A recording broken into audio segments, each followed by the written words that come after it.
жакында эле ошо Жеңиш Парпиевич, анан генеральный прокурор бардыгы барып Тажикстандагы чек арадагы биздин ошол жергиликтүү башкаруу органдары менен бир чогулуш өткөзүштү да. Анан ошондо биздин урматтуу башкы прокурорубуз айтып атат. Эми силер мынакей президентибиз бардык аракетти кылып атат деп атат. Мен андан күмөнүм жок. Эми коррупция күрөшүү боюнча, чек ара маселеси боюнча, тышкы ички саясат боюнча өз аракетин кылып атат президент.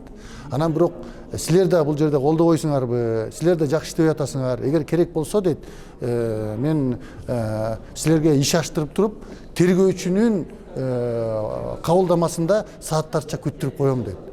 Бул не деген сөз? Мен ошо таң калтырган жокмун. Бул башкы прокурор кимди коркутуп атат алчы?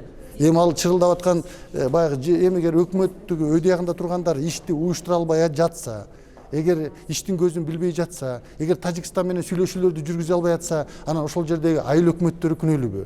Же ошол жердеги баягы элибиз күнөөлүүбү? Эгер антип күттүрө турган болсо, анда биз мына эл өкүлдөрү болуп отурабыз, анда мага деле иш ачсын анда. Мага деле иш ачсын, мен деле ошолор менен барып, аткендиктер менен барып, ошол тергөөчүнүн кабылдамасында саатча отурайын, сааттарча. Эгер ошол маселени чече турган болсо, ошондуктан эми Өткүрбек Жамшитов боюнча бир коррупцияга аралашкан башка боюнча деп эчтеке айта албайм, бирок жана айтып коркутуп үркүтүлгөнү бул туура эмес, этикага туура эмес болуп калды дейм. Кыргызда бир кыргыз элинде бир жакшы макал бар. Эгерде акылың менен чече албаса, акылы менен чече албаган дейт, же сөзү менен айта албаган дейт, муштум менен коркутат дейт. Эми муштум менен коркутуп элди бир кармап коркутабыз деген ой барбы? Андай болбойт да. Эми ал эгерде ишти уюштура албаса, анда жогору жактагылар, өкмөттүн башындагылар отставкага кетсин, айыл өкмөтү менен ал аким эмне кыла алат алчы?